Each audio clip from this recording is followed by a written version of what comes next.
Certainty can be a very dangerous thing. Certainty in matters of religion even more so.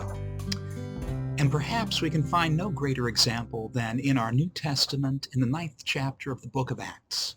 There we are told a famous story of the conversion of one Saul of Tarsus. Saul was a Pharisee, meaning he was an expert on things religious in his day, and he was vested with power to enforce his particular views of religion in the larger world.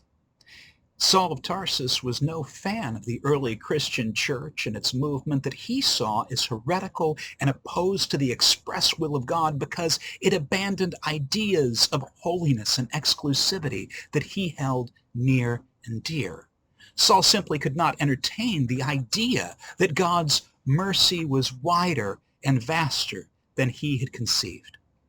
And so, in the 9th chapter of the book of Acts, we're told the story of Saul on his way to persecute the church there in Damascus, when, as he is on that road, he is greeted by none other than Christ himself, knocking him off the donkey he was riding and telling him that he would be blinded until he sought out a man named Ananias. Now, I find this story interesting for a number of reasons, but today I only really want to talk about one. In Saul's certainty, he was already blind to the work that God was really doing in the world around him. A God whose love was more vast, whose mercy was more radical, and whose vision for humanity was far more inclusive than Saul's religious worldview allowed him to see. Before Saul could regain sight, he had to in fact go to the very household community of those he was persecuting. He had to sit at their feet, learn of their wisdom, and then, and only then, was his sight restored.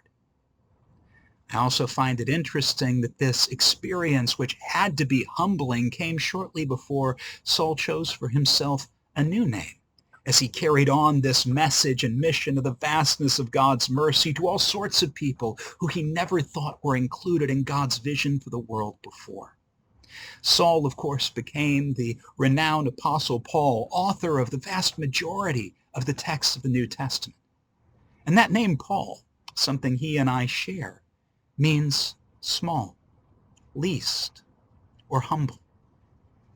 I think he chose this moniker as a reminder to stay humble, to embrace uncertainty, to remember that God's ridiculous grace and overflowing mercy can be found sometimes in the least likely of places if only we have the eyes to see it.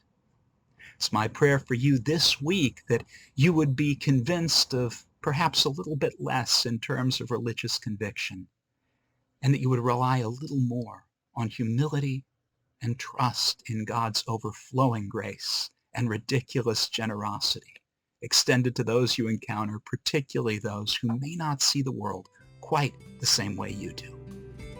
Goodbye, and God bless.